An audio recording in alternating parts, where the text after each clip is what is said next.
Hello and welcome to Tartan Touchdown, Scotland's conversation with the world of American football. Tonight we're really living up to that statement with four guests who are close-ish to home, but they're well on their way to the next year's World Championships in Dusseldorf. Now, to manage such a mega pod this evening, we're bringing back an old format, which is our chat show style.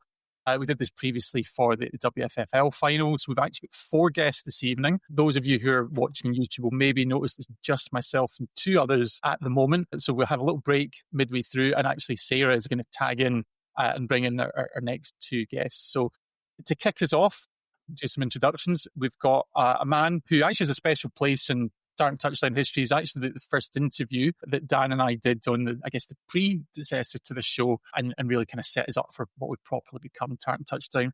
He's one of Europe's most feared blitzers, plays a bit wide receiver as well, and that's what we've seen so far. I don't know how his arm is, we'll maybe find out, but more on that later.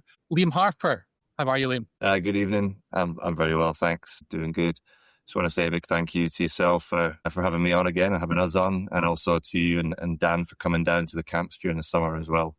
Doing that filming and giving some of that behind the scenes for the people back home watching, and obviously something for us as players and coaches and staff that we can look back on as well. Good memories. So yeah, thanks for doing that. Absolutely, really appreciate that. And there's a couple of things maybe that we saw from that trip back in July that we'll bring out as we go through our discussion of the tournament. As I mentioned, we do have two guests on the pod this evening, and there's a man with quite a story to tell. He's a multi-time national champion with London Smoke. He also recently returned from a fourth place finish at Champions Bowl in Prague. And of course, he is the GB captain. He's been part of the setup since 2019. Charlie Williams. Charlie, how are you? Very good. Thanks for having me, Gav. And like Liam said, I also want to thank you for growing the exposure of the GB program. I think it can only help us to attract more talent. And like Liam said, it's great to have things to look back on with fond memories. Absolutely. It's been great fun over the past few months, obviously culminating in the Euros, and that's very much the focus of this pod for each of our guests this evening, is talking through the successes of both our men's and women's GB programs. But of course, I'll be kicking off very much focusing on the men's side of things. But before we get to the tournament itself, I guess there's maybe a bit of an elephant in the room that we want to talk about. Charlie, you recently made an announcement on social media that you'll be stepping away from GB team after, as you mentioned, 6 years of success with the team. Do you maybe want just to tell us a bit more about your decision? Yeah, absolutely. Well, announced on social media, that wasn't the first time I announced it. My wife found out first, then the head coach, and then the squad. And then, a week later, thought it fair to let everyone know. So obviously a very difficult decision. I mean, there's nothing I like more than the brotherhood and the friendships of the GB program, something I'm going to miss enormously.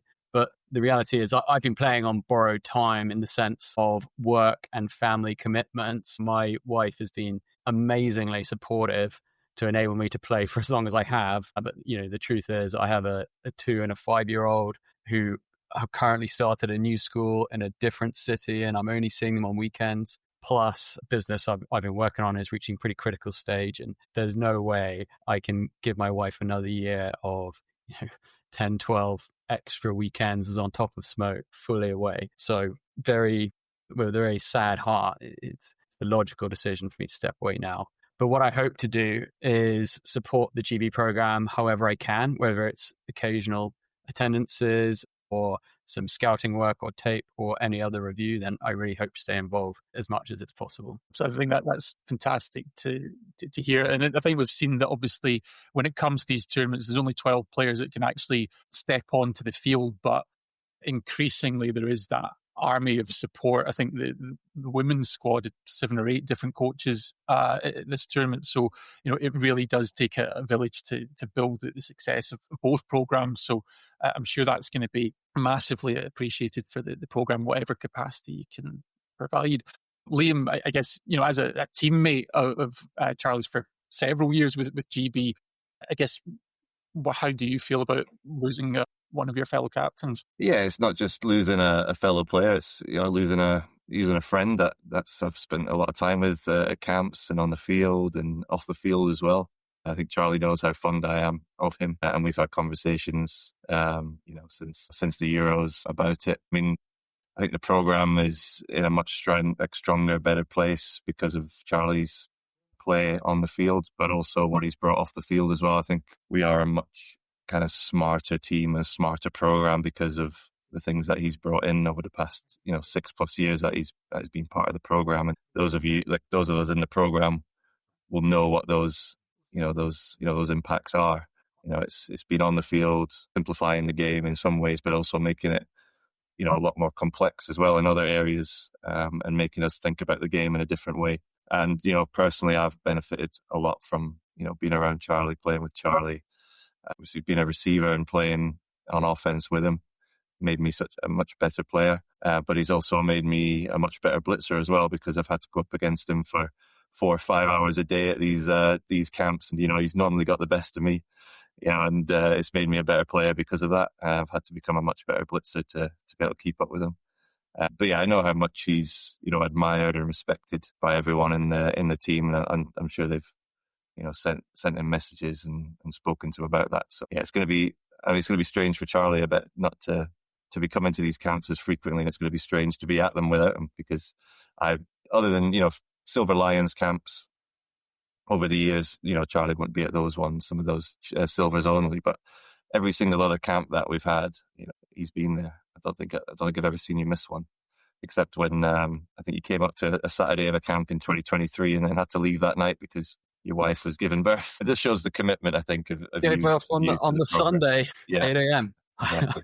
I got back to London at 4 a.m. Yeah, so it's been an absolute pleasure, and I'm hoping it's not the last time that we'll play on the same field, but we'll see.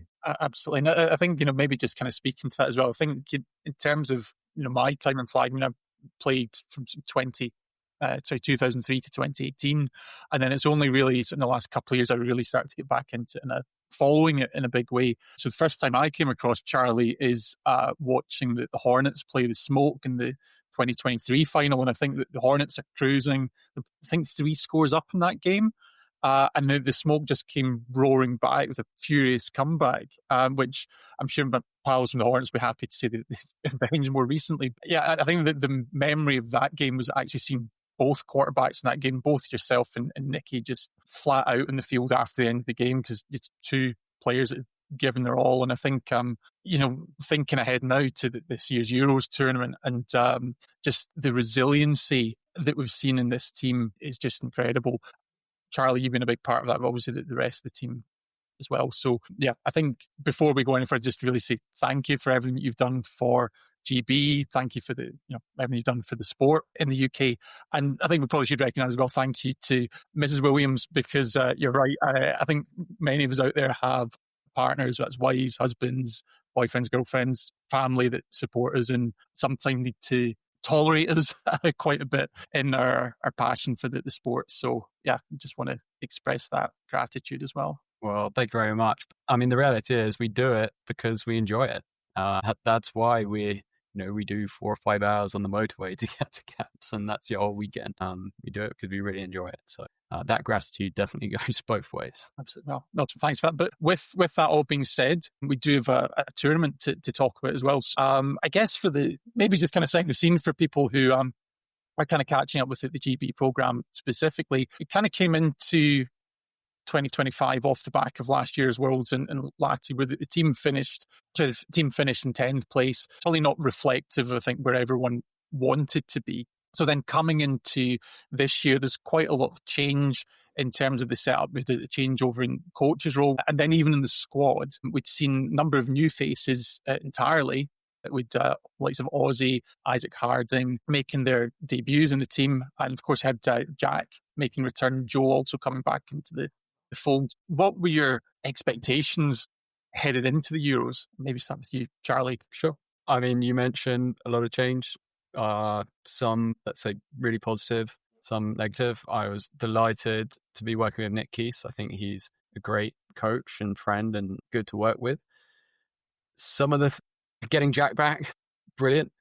I'm not sure why he wasn't in Finland, but wow, he proved how good he was again. Certain things I think have really improved in the program, how open the selection was. Perhaps personally, I would have liked the selection to wrap up a little bit earlier to get more time with the selected team. Perhaps you pick 15 or something.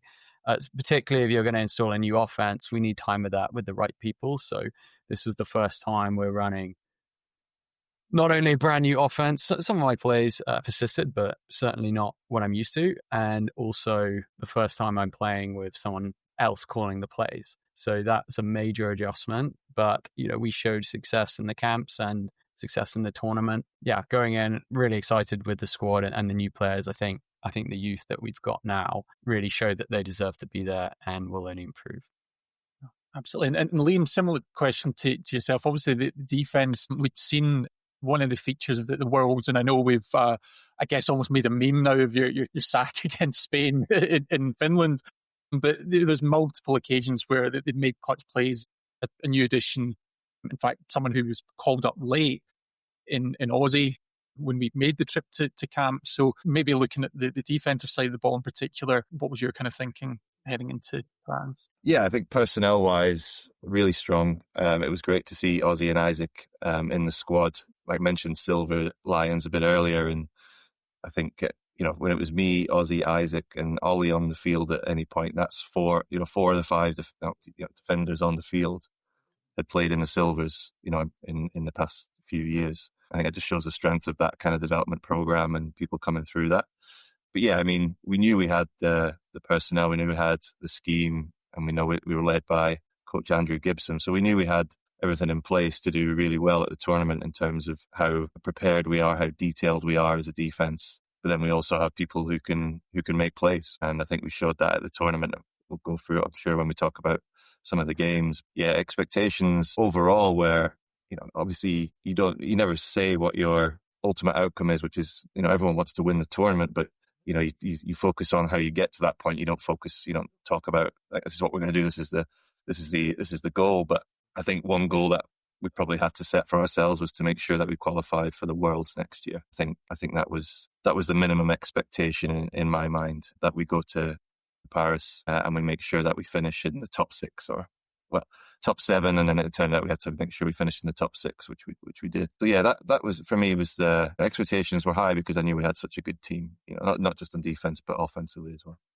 Yeah, absolutely. And I guess that as we start to move on to the tournament, that was one of the really interesting wrinkles about the Euros. Of course, the usual medals are on the line, and that's what everyone wants to do, ideally, to get onto that podium. But there are now the raised stakes of finishing in that top six and making sure that you can get onto the World Championships, and then hopefully a crack at getting your way to the Olympics as well. So as we said, that's one of the requirements, is getting into the quarterfinals, ideally winning that. And spoiler alert, you managed that. But even for the ranking games, it took on that extra value for the teams that lost at the first hurdle in the knockouts. So I guess thinking about the draw, and certainly when myself and Dan made that trip to camp, one of the big focuses for yourselves that weekend was on the Spain game. Obviously, you're in a group with Austria, the top seeds, and then with Spain, who are a team that, although GB had beaten them at the past two tournaments,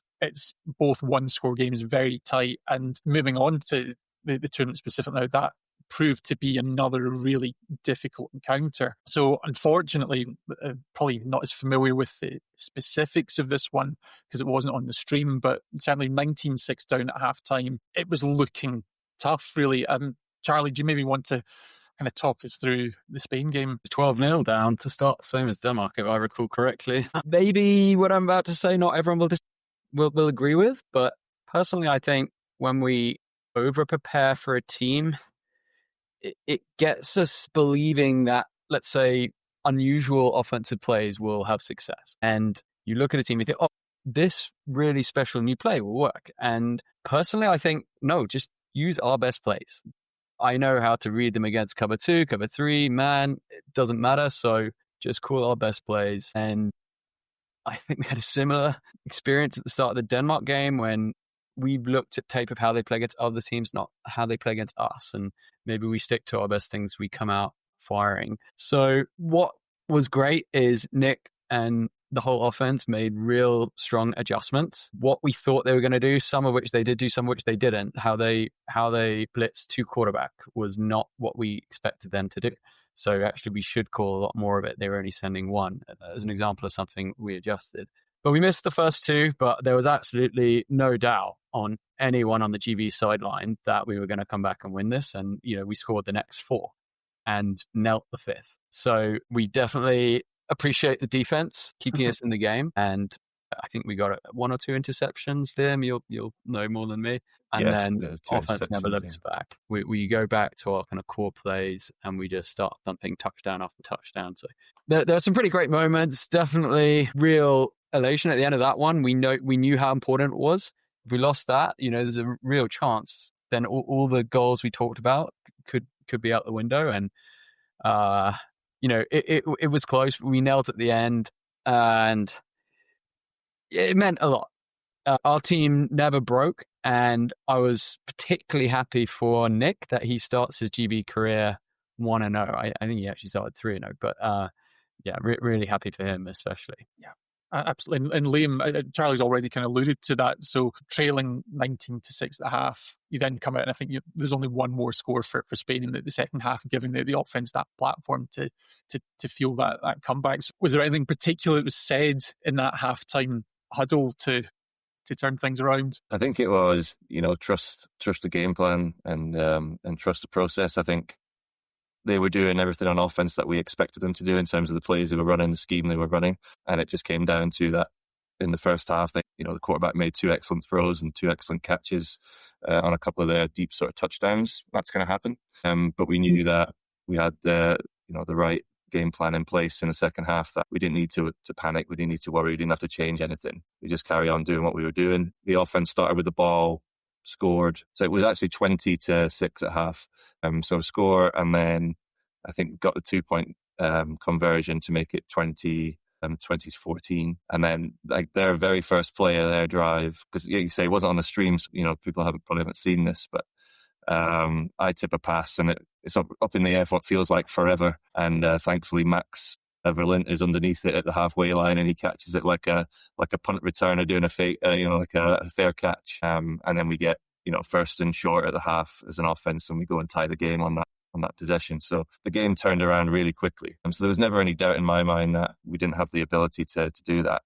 We talked about expectations at the start, and my expectation for this game was that it was going to be another super close game, because it has been the past 2 years. It's obviously been a 1-point game in the end. And again, Max was there to break up the XP when they went for that at the end of their last drive. So yeah, that was the feeling at halftime. Was always, we're fine, and we can, we've got the plan in place. Both sides of the ball will go and execute. And to be honest, you could see Spain wilt under the pressure. As soon as we tied that game up and they came back out with the ball, they were very nervy, because they were very loud, very chirpy early on when they were scoring. I've never seen them quite as hyped as that, and they were purposely being very energetic. They weren't being aggressive or anything like that. But you could tell that they were very hyped up, and suddenly it was very quiet for the last sort of 10 minutes. Yeah, it gone from 20-6 in their favour to 27-20 to us pretty quickly. And then suddenly the noise on the sideline was very different. No, it was a fun game. Who had me catching the first GB touchdown of the campaign? Certainly I would have offered 200 to 1 on that. Well, at the risk of dating this pod, having seen my own team ship 33 points in the fourth quarter of a recent NFL game. Yeah, you need to play the whole game. So yeah, it's good to see the team really going the duration, playing at the 40 minutes and not panicking, which really was a theme throughout the course of this tournament. Because following on from the Spain game, or maybe kind of push through some of the group games that you went through, 3 straight further wins against Croatia, Netherlands and Georgia, and that actually clinched your place in the quarterfinals with a game to spare. So ahead of the tournament, you've got Austria in the draw, the number 1 seed in the tournament. They finished second in the World Championships, second in the previous Euros. What was the mindset heading into this one? Because you almost had a bit of a free swing at this one. Liam, what were your thoughts on this game? Yeah, I mean, from a qualification from the group perspective, there's no pressure there. But yeah, we like the Spain game. We've been preparing for this one since we knew that we were going to have Austria in our group. And much like the Germany game last year at the Worlds, you want to go out there and you want to be able to show that you can compete with, the Germany were number 3 seed in the world at that point, European champions, and Austria, like you say, came into this tournament number 2 in the world and finished second at the Worlds last year. So you want to be able to show that you can, as a team and as an individual as well, that you can compete with the very best. These guys have been playing together for a decade plus. Their defense, the core of the defense. I think they've got probably the most accurate quarterback in Europe, if not the world, in Felix, and just a really strong offensive and defensive system. So for us, it's can we go and show that we are as good, if not better, than this team? So that's the sort of mindset we went into that game with. Yeah, absolutely. I think this is a game where it really was a fantastic advert for flag football, whether you're a fan of GB or elsewhere. There's a number of games really to that standard throughout the tournament. This was absolutely one of them. And we saw 3 lead changes just inside the final 2 minutes of this game. About 30 seconds to go, Charlie, when you hit Spencer for what we think is a go-ahead game-winning touchdown, and the Austrians, to their credit, come back. They get another touchdown with 10 seconds to spare. So at the end of that, it was a 34-31 loss. But coming out of that, you've gone toe-to-toe with the best, or at least on paper, the best team in the tournament. Did that set you up heading into the quarters thinking you can give anyone a game? Yeah, so saying what do we want out of the game, for me, every single match internationally is really important. These tournaments are about taking scalps as much as it is our finishing position. Every win is something that is really important. It's like test match rugby. They really matter, even if it's not part of some tournament. Yeah, we showed that we're as good as any team there. I mean, I actually think a lot of our results showed that. But this is something we knew. This isn't, we are actually quite good. We knew this going in. We were prepared to beat them even if we'd lost Spain. That was going to be the mentality. Yeah, fitting. I can point the finger at myself. That was my interception in the tournament there. Cost us. I think it's the only one I threw at the Euros. Yeah, painful on a 3rd and 15. I know in flag football there are so many plays to swing a game, but we had a 2-score lead at that point, I think. Maybe it's one where we kind of let them off the hook and we didn't want it to go back to that whoever scores last wins. But that is how it ended. And sadly, they scored last. Absolutely. And yeah, obviously it's one that you want, let's say you want to win every game, but you still come through that. And then you've got the quarterfinals to look forward to no matter what. So there's... we knew, we knew it was Slovenia or Denmark at that point, not Germany, and we were happy to play either of them. I mean, not that affected us trying to win.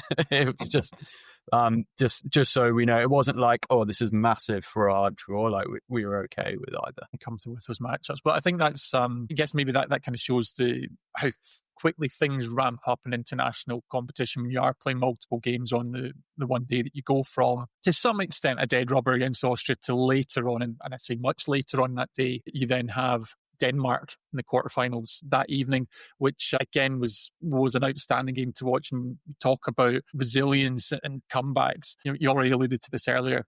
This is a game where Denmark very quickly went into a 12-0 lead, which not where you want to be, but it's something you've seen previously in the tournament. So, Charlie, when you see that position, what's the kind of mood on the sideline? Well, I alluded to it earlier. I don't want to get into trouble by saying this, but I think we over-scouted. We looked at how they played against other teams and thought they were going to play that same way against us. Our game plan was to take the underneath. They weren't giving it. Actually, they were giving us over the top, and that's what we needed to go after. And credit to the offensive staff and Nick. Like, we made the adjustments like we did against Spain.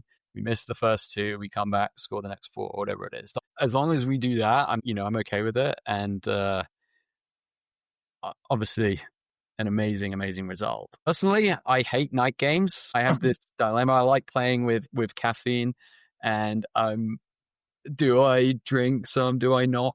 I actually have a big regret from the Worlds in the last 16 versus France, where I decided not to drink any, and we lose 37-36, get knocked out, and never again. So I had a full can of Red Bull at 9:30 p.m., whatever it was, finishing off at 10 versus Denmark, and obviously, no regrets at the time.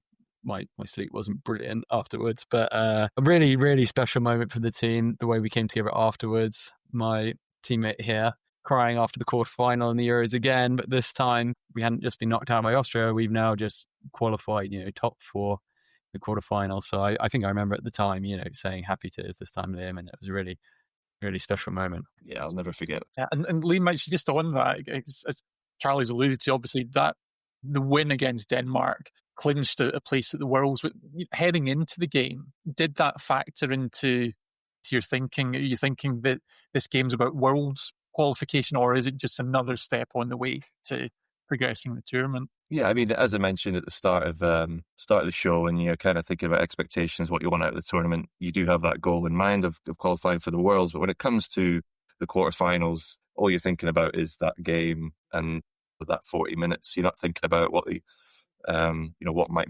happen or what does it mean if we win or if we lose. You just want to focus entirely on the next play. It's probably a little bit cliche to say, but that's the mindset that you have to be in, because as soon as you start to think about the potential ramifications of the outcome, it starts to affect the way you play. So yeah, that wasn't really on my mind before the game or during the game, but it definitely was afterwards. It was a massive release, I think would be the way to describe it after the game. Charlie mentioned there 2023 losing a quarterfinal to Austria, very close game, couple of points in it, very emotional time. And then after the France game last year, losing to them in the last 16, very similar. It's a close game, one score, 1 point, that one. And yeah, you can't help but, because you just put so much into it physically, emotionally, that you can't help but feel, emotional and cry after a moment like that. So yeah, to have happy tears this time. And I think the manner of it ending, you were probably going to bring it up, weren't you? And I don't want to steal your thunder, Gav, if you want to describe the moment, because we were watching the video that you'd quickly put up on Instagram of that moment on the bus on the way back from the venue as well. Well, I mean, I think talking about stealing thunder, I think that it's a really interesting point you make there, because watching that game, one of the big stories of this was actually that Ollie had 2 picks in that game, which really helped to fuel that turnaround. So, he really was balling out in that game. And then you come to the end. So for people who maybe not familiar with the specifics of this game, GB, you've got the lead heading into the final play of the game. Denmark are driving to try and tie it up. Conversion might win it for them. And then obviously you make the stop, and it turns out that I think Ollie actually turns away to pump his fist, thinking, yeah, Mac has batted the ball down. That's it, game over. And actually, no, he's running the ball all the way back. So it kind of adds a bit of icing really on the cake of what is a fantastic victory for the team. So you get that walk-off pick 6. I think he actually hands the ball to like an old lady in the crowd. It was Isaac's gran. I heard that you had to go and get that ball back afterwards as well. Well, I let her have a couple of shakes of it, and I thought I better give this back to Denmark in case we get flagged for it on Sportsman. They can't take the score off us at this point, but let's not be good quarterbacks. Yeah, good quarterbacks don't throw interceptions without premium blitz. Credit that man 14. I promise you. Good quarter. They just don't throw picks unless the blitz is right in their face and making it difficult. Yeah, and we had loads of interceptions, so well done, Liam. Yeah, 3 picks in that game, and you're right, because I think that's blitz. I'm a big fan of the blitz, and just forcing these throws. It's not just about getting the sacks, but making those difficult angles and enabling the turnovers, because they're priceless in the game.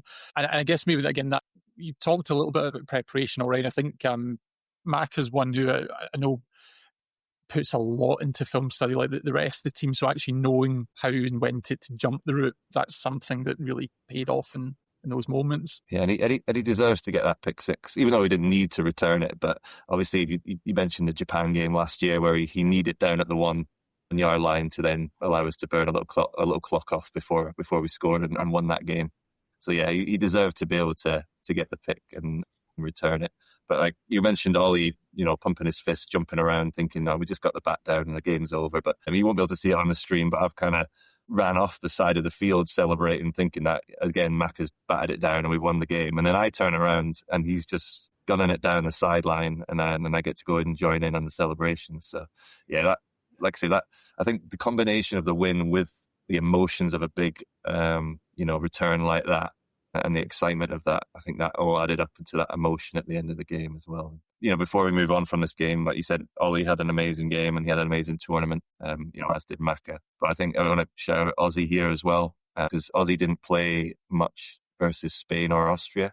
he was always ready, but he just didn't get on the field much in those games. And I know, he's a competitive guy. He want to go out there and show his quality in those games, and he maybe didn't get the opportunity. But he was really ready for this game, and game plan wise, let's put Ozzy in, and he did an amazing job in that game in kind of role that he was asked to do. So a huge credit to him, and a big credit to Isaac as well, who had started the previous games for this game. Ozzy sort of took his spot for this game specifically, and he was the best possible teammate on the sideline, during the games. Yeah, I think it showed the togetherness of the team, particularly the defense as well. Very much a unit and playing for each other, and that sort of personified there. Yeah, and the receivers were amazing. Spencer Snap's amazing, and Jack actually just took over in that game in particular. Yeah, Jack was fantastic. Unbelievable. Yeah, so for me, MVPs of that game were Jack and, but also Liam. You just don't get interceptions without premium blitz pressure, which is what we got. And Jack was amazing. Not just getting open on broken plays, but also like doing smart things like kneeling on the one when we needed it rather than running a touchdown. I thought he just played really, really good football. I think that's the best game I've ever seen Jack have in a GB jersey for sure. Yeah, I think you're right. There's one particularly deep one where I think he almost kind of slid in two knees because he realised that's what he had to do just to stop the momentum. But these are things, particularly just with the clock management and flag football, becomes so important. The quality of teams there is so high that you can't just be really good at one thing. You need to do 100 things really, really well. But the margins are so slim, so it matters. So, a fantastic result, but not the end of the tournament. So, I guess you've qualified for Worlds, so that's certainly one mission accomplished. But you've still got a semi-final to play the next day. What was the mood in the camp like that night? Yeah, very happy. To be in a position where we don't have to worry about Worlds qualification the next day.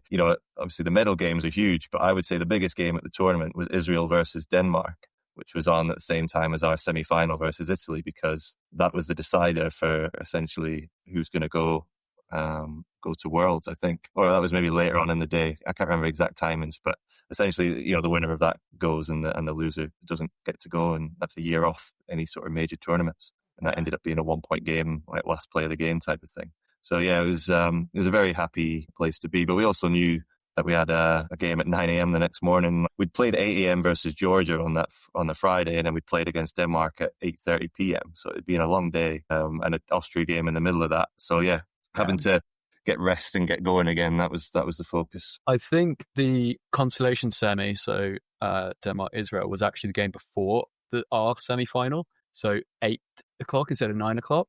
No. And I remember Gibson telling me, if we lose to Denmark, I was complaining about 9 o'clock semi, and he said, if you lose to Denmark, we have the 8 o'clock game.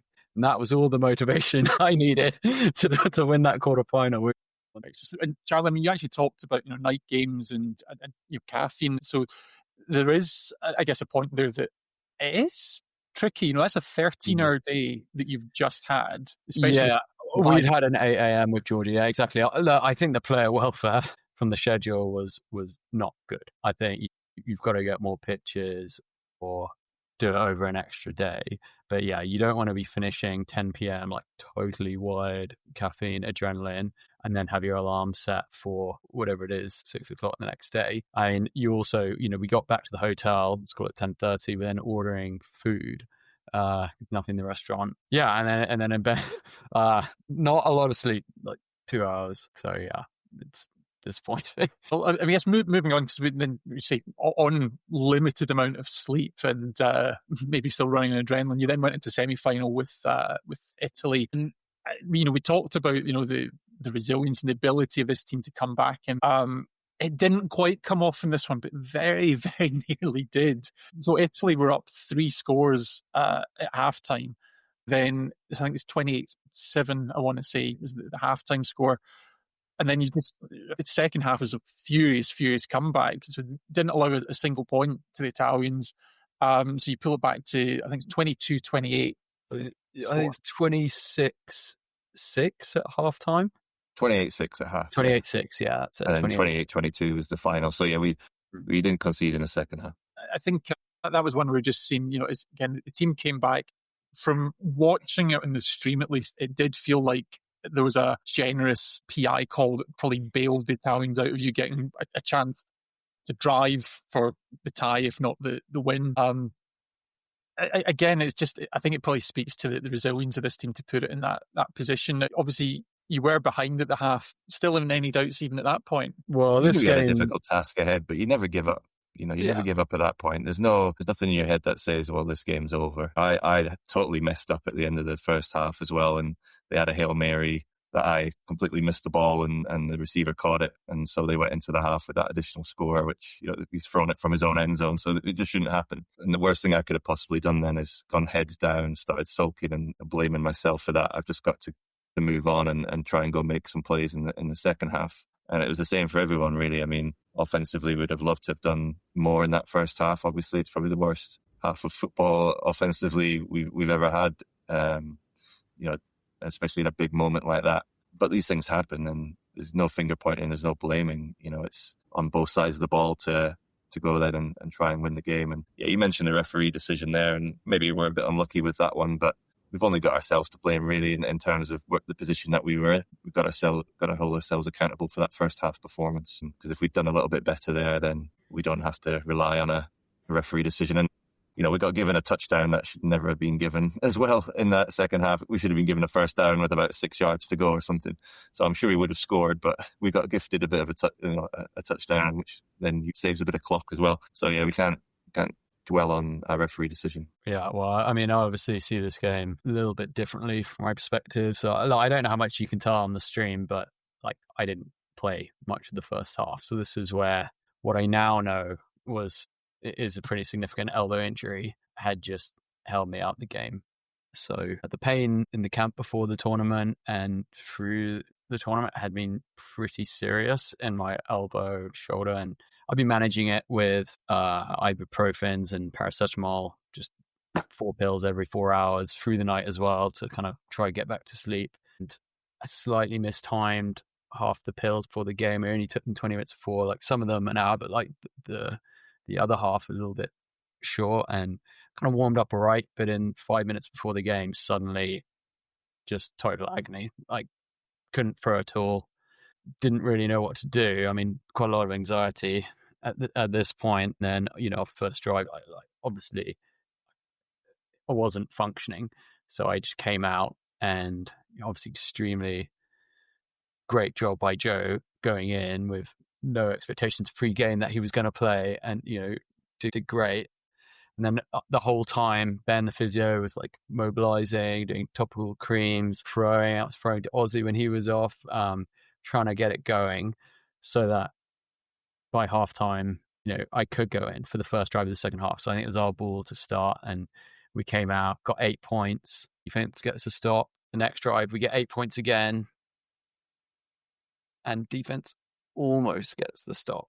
Look, for me, they did get the stop. The Italian receiver fell down on a 4th and long. We get the ball back. How much time was there, Liam? Just over a minute? Yeah, there would have been plenty of time to drive down and score. My back is to get 7 XP points. to win the game then, yeah. Yeah, 7 points to win it. I reckon we get that 9 out of 10.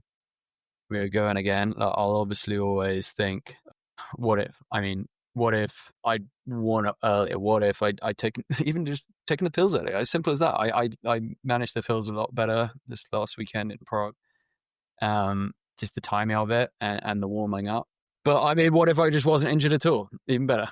Yeah. So what I now know I have is a partial tear in flexor tendon, the internal rotation on my right elbow, as well as stress fractures and osteophytes in the joint. But I'm getting surgery in a week. It's going to fix both of them, and I'll be back playing in it in a few months. Better than before. But yeah, really frustrating. None of us knew what I had. I mean, I just thought I had wear and tear. That's how I described it. Going to the tournament, it's like day 3 or 4 wear and tear. Maybe if I'd had a proper diagnosis, could have done things a little bit differently. But there's no one to blame for this. I think it's a bit. We did really the best we could with the information we have. Definitely the right decision to send in Joe when I came out. It's frustrating because I think we showed defense getting stops all the time. Offense could score as well. We were at least as good as them. That's how I look at it, and they won the tournament. And I think that's a really good point because as much as I talk about the call and the fact that perhaps on a different day, the flag doesn't get thrown. The Italians were an excellent team, go on to take the gold medal and deservedly so against Austria. But I think coming back to talking earlier, Charlie, I think, as much as, as essentially a fan of the sport at this point, it's great to see that the team doing well. And I've never encouraged anyone to play through injury. Again, just, I guess, speaks to your relentlessness to keep going. And, obviously best of luck in terms of the upcoming surgery, and maybe not in GB, but certainly I think there'll be plenty of defences that'll be worried next season in the National Premier with the arm of a 25-year-old coming back.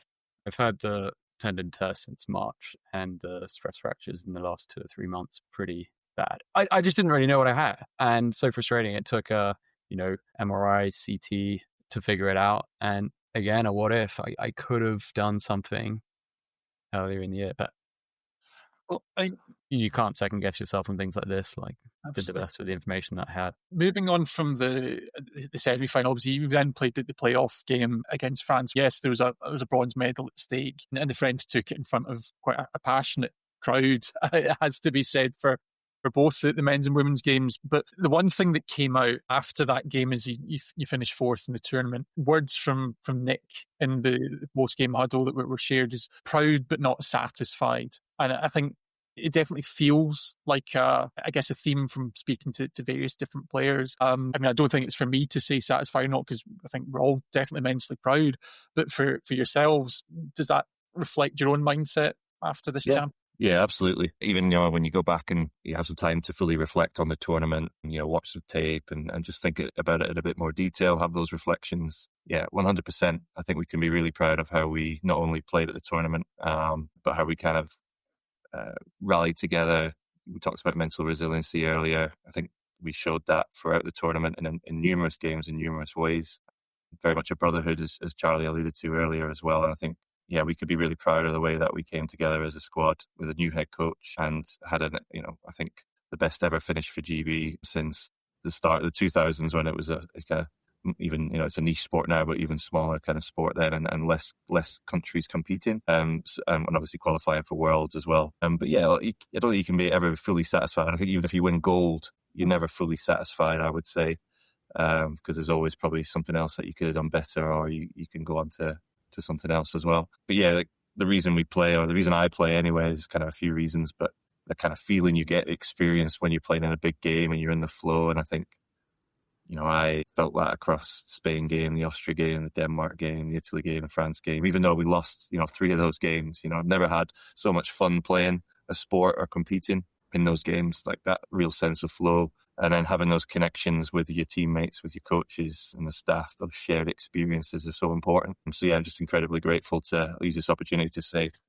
incredibly grateful to Nick and Andrew for giving me the opportunity to pull on the GB jersey for the 3rd time. To my teammates it was such a fantastic experience. So I think very proud of myself, but also everybody else involved. But I don't think anyone will be satisfied. I think that's the right message. And Charlie, I suppose for yourself, is what looks like your 6th and final year with GB. Is that a similar mindset for yourself? Yeah, I think that team is probably the best GB team I played in. There are a lot of good teams there. And Europe is a very tough continent to play in. I think we could have finished 10th. We could have finished 1st. I think it's that close. I think they're really, really strong teams, and every year the level steps up. And I think we're improving as a team quicker than the others, which is why you're seeing improvements in results. And there are other teams who have had success in the past, and I think haven't felt the need to innovate and improve as much, and have seen themselves fall down. I'm not going to name names, but you can draw your own conclusions as to, let's say, for example, who won the Euros last time. And I think you need to keep the foot on the gas and innovate. And if you're not improving, then you're getting worse, relative to the other teams, because as we get closer and closer to the Olympics, the amount of attention and effort and funding and motivation in these squads is getting bigger and bigger, and it's pretty exciting to see. And like I said, although I won't be playing, I want to support however I can. Absolutely. And I think that probably leads nicely on to just, I guess, reflections on what comes next, because as say Charlie, we're on the road to ultimately LA 28, and the next stop in that is the World Championships in Dusseldorf. So unlike next set of guests who are very much going into their season, this is meant to be an off-season now for the guys, Liam. But is it, with a big 10 months ahead? What's the next few months for you look like? Yeah, I mean, I gave myself a couple of weeks after the tournament. You need it to sort of deload, decompress, kind of reflect on things. Felt a lot fresher and kind of good for that. Yeah, being back in the gym now, and this is kind of a good time to do some kind of foundational general preparation work in the gym that sometimes you don't necessarily get the chance to do in season because you're kind of focusing on other things.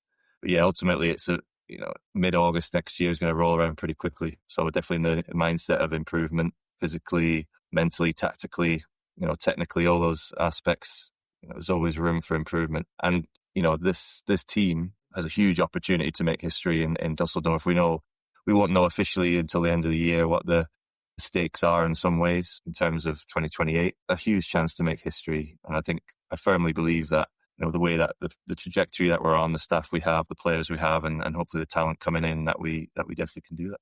But I'll miss that guy there. I'll miss him a lot.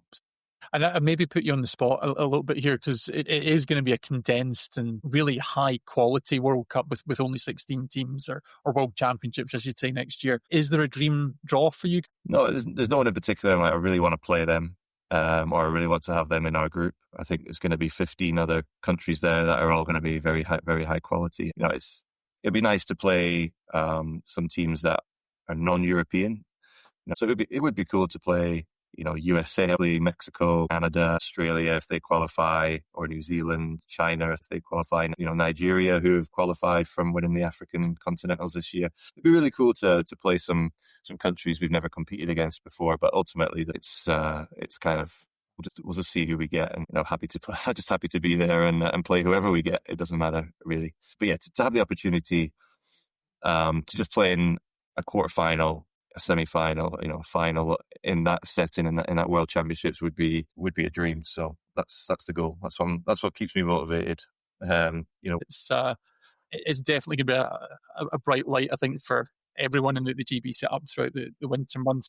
Yeah, I think it gives us all reason to be excited heading into 2026. I know certainly we'll be watching on with great excitement. And Charlie, I'm sure you'll be keenly following and definitely involved in perhaps some other capacity. Yeah, love to help out. Maybe one or two camps, but I mean, it's the time commitment. It's the main reason I can't do it. So I'll be a massive supporter, and anything I can do remotely to help would be great. Well, I just want to say thank you to both of you for joining us this evening, because it's been a fantastic conversation, but certainly for both teams, but even reflecting on the men's campaign specifically, there is absolutely so much to be proud of. And I think with the World coming up next year, it's clear that the GB Lions are very much back in that international conversation, which is, I think, fantastic for everyone to see. We look forward to what comes next, whether that's playing, coaching, consulting. Charlie, yeah, it's really exciting time. So just want to thank both of you for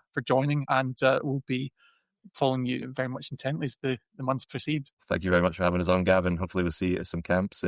Hopefully you can make it over to Dusseldorf as well. Thanks, Liam and Charlie, for joining us.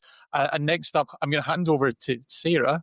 So if you are watching on the YouTube feed, your eyes won't deceive you, as we will magically be transforming into new host and two new guests. But for the meantime, thanks everyone for watching. Hello, I am Sarah.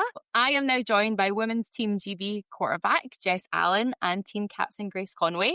So before we dive into their Euros experience, I'm going to briefly rewind to the summer for the World Games in China. As a shameless plug, you can hear a slightly more in-depth review of the World Games with Jess and teammate Hannah Elliott, which you can find wherever you are watching this, essentially. So at the World Games, GB women made their debut and finished 5th overall, beating the host nation China 34th in the playoff. There were impressive wins over Italy and Japan, and narrow losses to Mexico and Austria, and a sense that this team was right on the edge of something special. And that resilience and experience seemed to have carried straight into the European Championship, because just a month later, and you're European champions. So Jess and Grace, thanks so much for coming back on, as you're both now returning guests. Jess, obviously you were speaking to Dan just after the Euros had concluded. But I guess looking back now for both of you, what did the World Games experience give you kind of heading into the Euros? Jess, let's start with you. Well, first off, thanks for having me on, Sarah. It's great to be back. Yeah. What did the Worlds? Wow, the Worlds was such a great experience. I think as my first big international tournament, it gave me a lot of experience. Obviously, I'd never played any other country before. It gave me so much experience that I could carry on into Euros, which obviously helped us. And I think as a team, like, we bonded so much. We spent a lot of time together for 2 weeks. That really helped, and you can see how close the team is and the connections and all the staff as well. Like, it was great. Grace, do you agree with that? I mean, not going to turn around and say that you hate them all, but Yeah, last 2 weeks. No, yeah, for sure. Everything was just experience. It was minutes. It was time together on the field, off the field. And yeah, it's actually crazy to hear Jess say that was her first tournament. It still baffles me. We've come such a long way. I know, watching back, I don't think you would ever believe that that's and obviously it's different kind of playing on a weekly basis and stuff, but then going out and representing your country, there is obviously that weight on your shoulders, I guess. So you handled it really well, obviously, in both times. And I guess kind of when we kind of look back even to kind of pre-Euros, you kind of came into this international season with a new head coach, Jack Reed, which again, I can promote. We have an episode with Jack Reed too, if anyone would like to listen to it. And you've also got a mix of returning and players who are making their debut. Grace, for you, what was the feeling in camp before even that opening game in the Worlds? Yeah, but obviously there was, from the start of the season, there's been a lot of changes. Obviously Jack was well known within the squad. He was obviously the offensive coordinator, but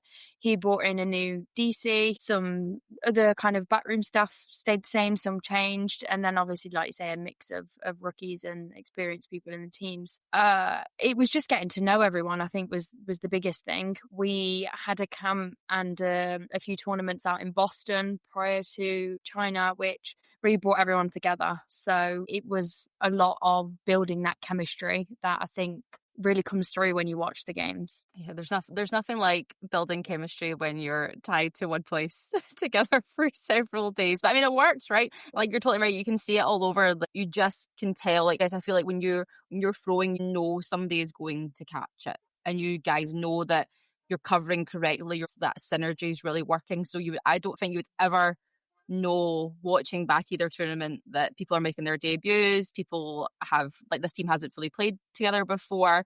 It was absolutely magic to watch. Even so much so, through those group stages, you go unbeaten, which is obviously great. And for you, Jess, how important were those early performances for you and setting the tone of what you came to do? Yeah.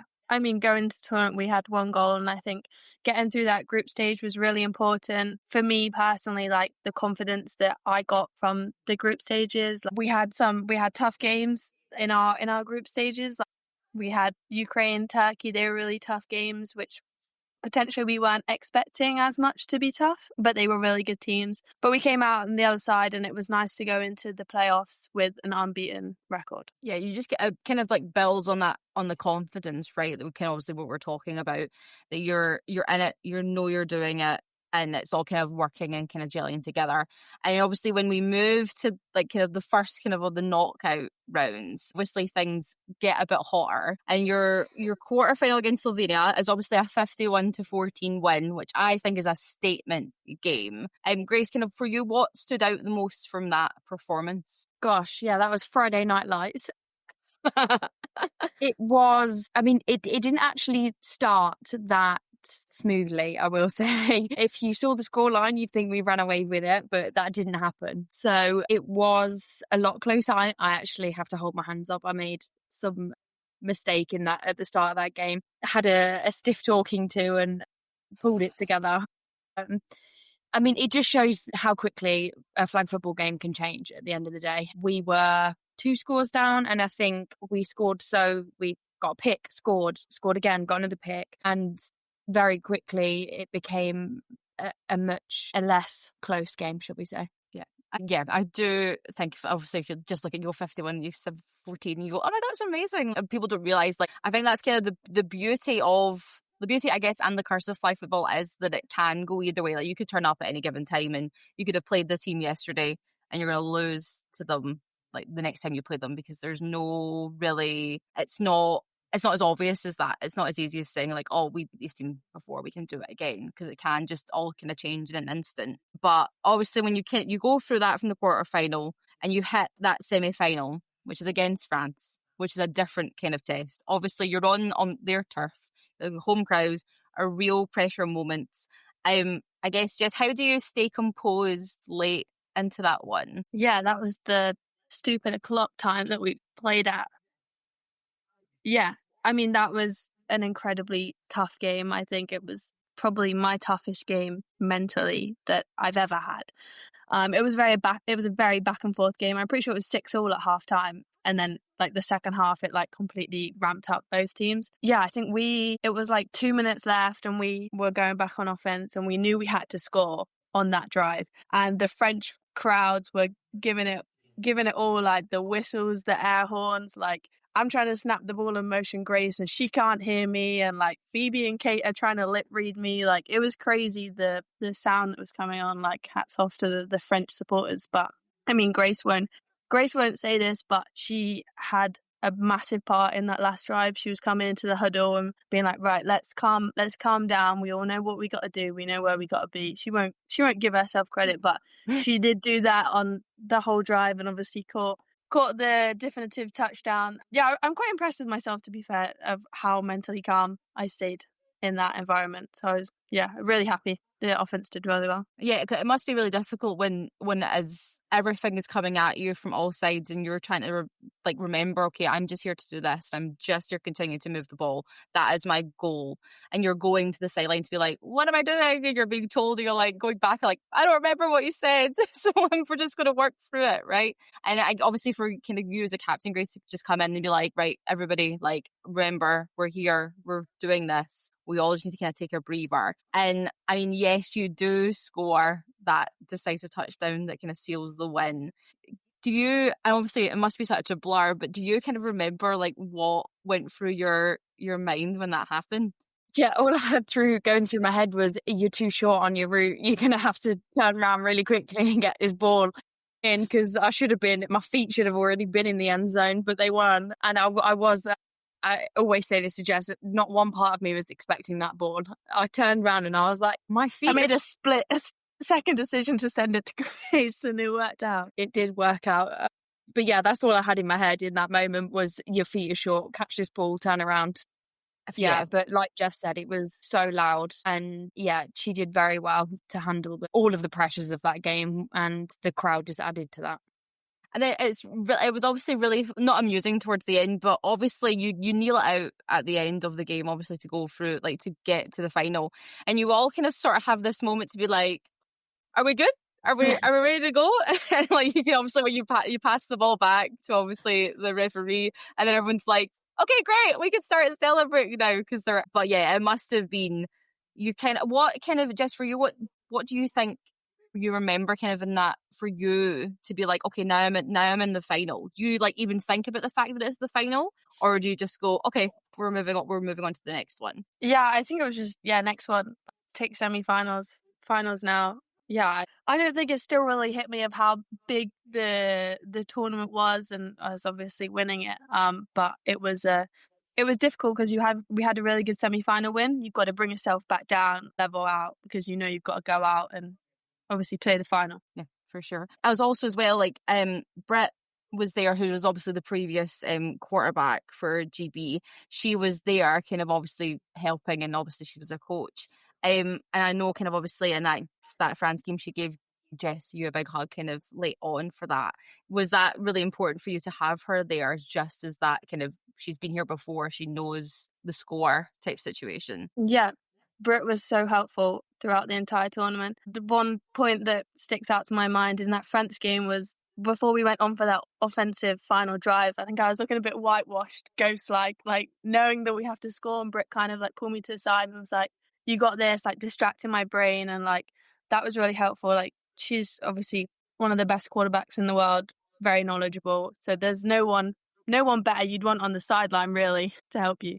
Yeah, so I get, obviously having Brit there, Jess, is just great because obviously she's wore the t-shirt, she's done the experience, and there's no one really better you could ever ask for, I guess. Yeah.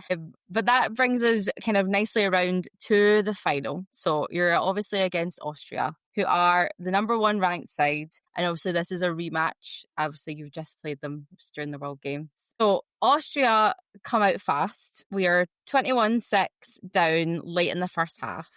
And what is the message kind of among the team at that point, Grace? There was never a point where I think anyone in that team thought we were going to lose. I remember having my own personal point where I actually didn't realise that it was 21-6 at one point. And I remember kind of looking to the sideline because you couldn't see the score from the player boxes. So at half time, we couldn't see the score. And there wasn't like a big board like there had been in Limerick in 2023. There was a huge board with the sign, so you knew the score. But yeah, I remember just looking across and being like, oh, okay, interesting. We'll see how this goes. But yeah, I mean, the feel within the team, like the halftime talk was very much like, we need to do this, this, this, and this, and focus on all of these little process points and the outcome will be what it is. It was never right, we're down, we need to get back. Like, it was just, we all knew what we needed to do and we all believed that we were going to do it. And Jess, do you think that like that was really a good way for you to handle that, like kind of mentally? Because you're obviously essentially trying to make sure the offense is just steady and is just continuing to kind of move down. So do you think having just that moment of, yeah, we're still here, we're just doing this, we know we can still be in control of it. Do you think that was really good for you, kind of in that mental headspace? Yeah. And I think we just scored just before the half. Emily obviously caught the ball, as she does in the end zone.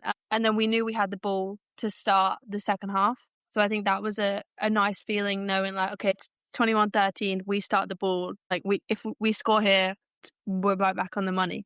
Yeah, the offense was very confident that we were going to score on that drive. And then obviously it carries on, and then it gets to overtime. And you stepped up, so Grace, you step up for that conversion that would prove to kind of be the difference in the kind of the final outputs of the game. What goes through your mind when the championship's kind of hanging on to that kind of moment? It honestly never registered to me. I think the biggest aim was score. And obviously Emily, like we all know she did that. And it was like, right, next thing. So we've scored, next thing, extra point. We need to convert that now, whatever that is. And then we did an extra point that we hadn't really used in the rest of the tournament, actually. So I was surprised when it was called. But again, like there was just it was just go about, do your job. It sounds really cliche, but I never once had this, oh my gosh, like we really need to score, like make sure I run this properly, make sure I catch the ball. It was just do the play. And I think that's credit to how much work we had all put in,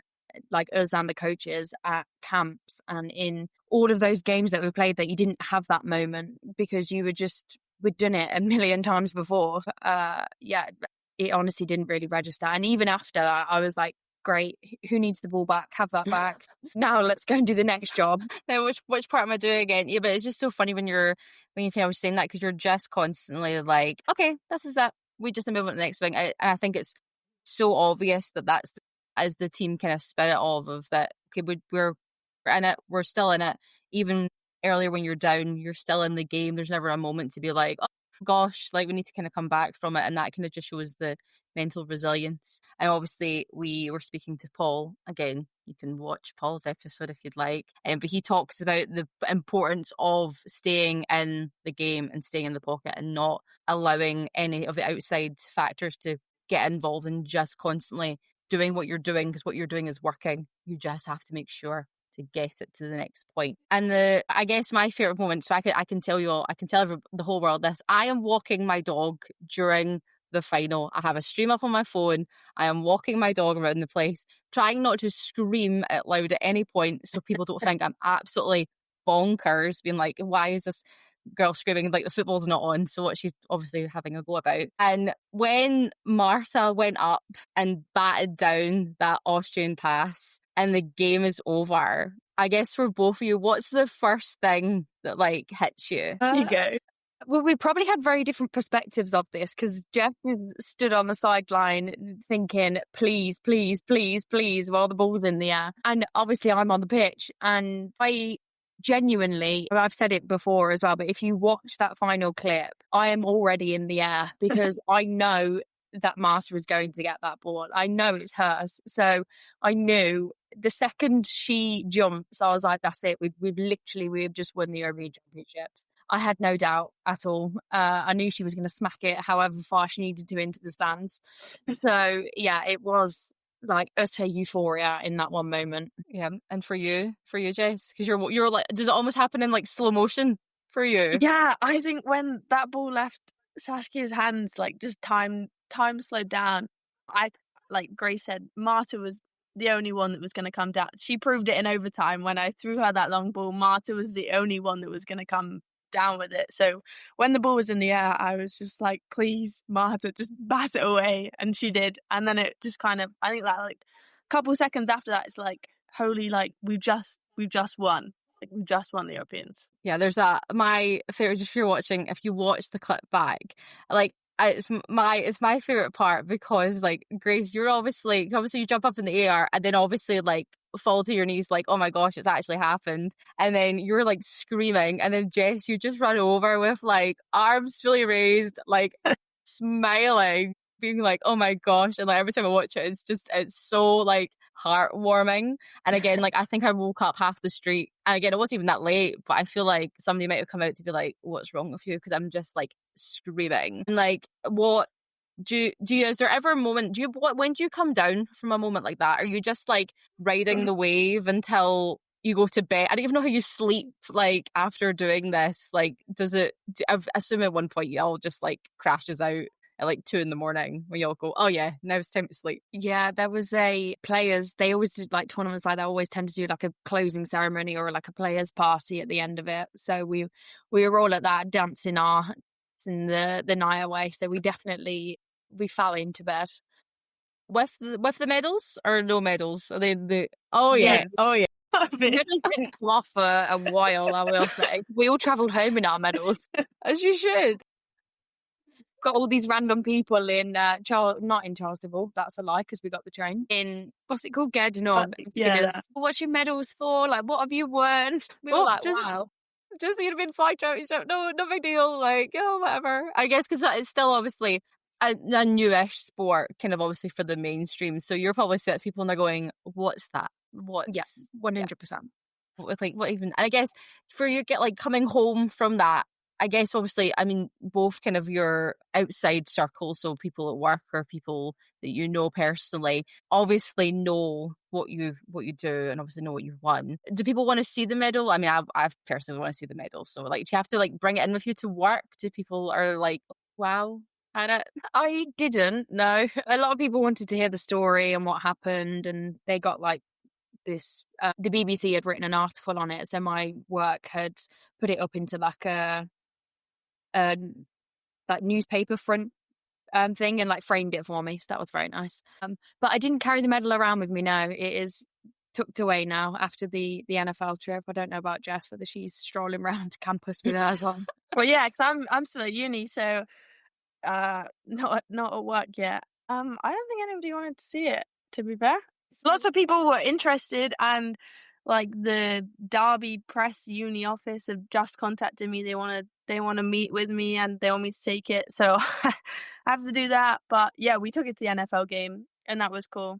Because one of the cool interactions we had was we were at breakfast and some guy came up to us and was like, oh, are you the Great Britain flag football team? And we were like, yeah. And he was like, oh, congrats on winning the Euros. We were just in some random like breakfast place and that was kind of crazy. It was like your first like wave of fame, I guess, almost, to be like, oh, this is what it's like to be famous. But watching the NFL game, obviously just that took place kind of in London a couple of weeks ago, and seeing you guys obviously be invited to it, get to go down. I heard there was a box that we got to sit in. Yep. I heard the commissioner turned up. Yep. All must be very nice living kind of the high life, I guess. What's a box experience like? Go on, tell us. Is very warm seats, I'll tell you that. Heated seats.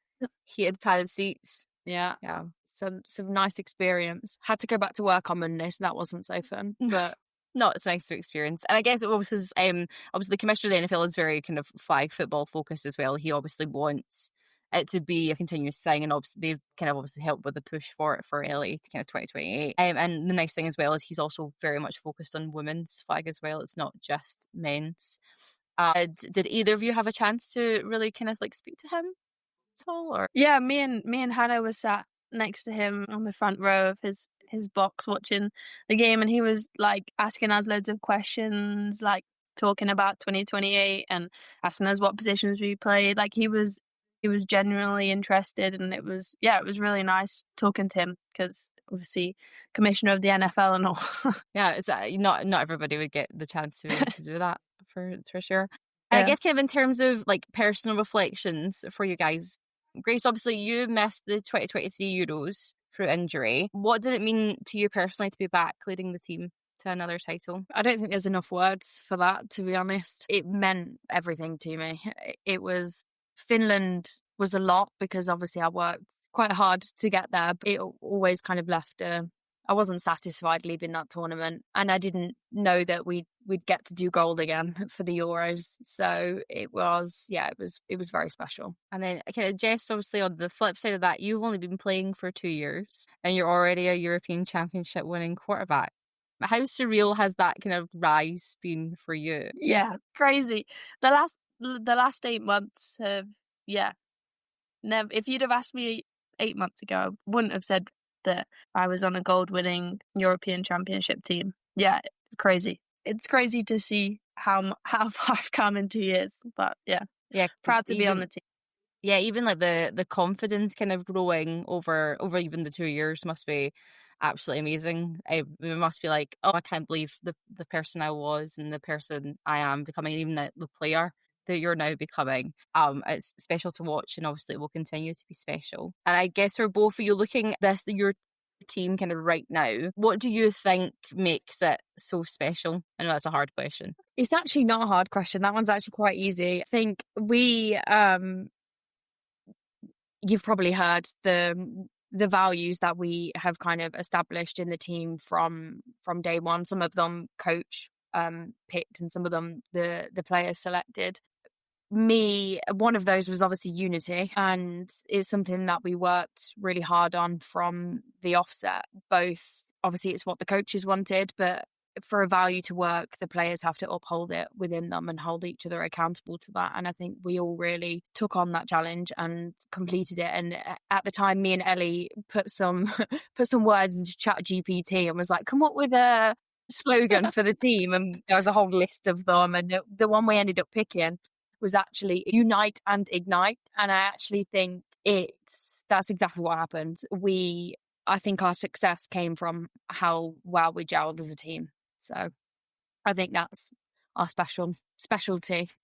Jess, do you agree with that? Yeah, completely agree. I think coming in as a newbie, as Laura, Jock, Hannah, Abby, we all did, I think like coming onto the team, like you didn't feel like you were like left out or a newbie. Like it just felt like you were coming onto this team, this family, and we are genuinely so close and everyone gets along so well. And like the staff are amazing. You know, Jack's done a great job of building in the value and just, making this team what makes it great. And resiliency, that's another key one because, I mean, we showed it in the final. Resiliency is a key one for the team. For sure. Just so special. I guess let's finish with what comes next, because I guess the next chapter starts almost kind of immediately after you finish the Europeans, because the UK women's domestic flag season's already underway, which is now fun because some of you now have to play against each other, some of you are still playing with each other, and obviously that runs through to March. But how valuable is that time for developing chemistry and then even kind of giving your players that kind of valuable experience? From a domestic point, so from a club perspective, I mean, invaluable. From our perspective, we had the highs of the Euros and were quickly brought back down to earth on a very windy field in the middle of London. And we were the first game, so obviously the Panthers played the Cougars. We were just, you'd line up and be like, if you want to run, just run. But I can't cover you today. It's not happening. So both teams were feeling it. But from a whole team perspective, we've put in a lot of work this year obviously we've now got Jessica Allen as part of the Cougars, and we have Beth Newley as well, and a couple of others. So yeah, there's been a lot of work gone in the off season, kind of alongside GB stuff. So it's been a very football heavy year, and yeah, the league's invaluable for the rookies to get experience, and at the end of the day it's nice for them to play alongside GB players as well, and hopefully one day some of them might have the aim of being there themselves. So it's nice to be able to see the role models, and that's throughout the whole league, not just within your own team. Yeah, because obviously the whole point of it is obviously getting players in who have never done it before, who hadn't done it 2 years ago, hadn't done it 6 months ago, and kind of bringing them in and just continuing to kind of show light on how good and valuable this sport is, especially for women, and that everybody can play it. If you don't find you fit in another sport, like football might be the sport that is for you and works for you. I guess really looking ahead on for 2026, because there's going to be another football heavy year for you all, with the Flag Football World Championships in Dusseldorf. What are your, obviously it's very, very early, but what are your early thoughts on that challenge, Jess? Yeah. Well, I would like to say off season, not off season, but I mean, what is that? No, really working on my strength, working on myself as a quarterback, continuing to develop, and trying to earn my place back onto the team for 2026. I mean, we won gold in the Europeans, but we've got the Worlds to come, and we're not ready to stop at just the Europeans. We're ready to go and prove to the rest of the world we can win. Yeah. Well, yes, I think it's totally achievable. Grace, are you just looking forward to continuing on the challenge?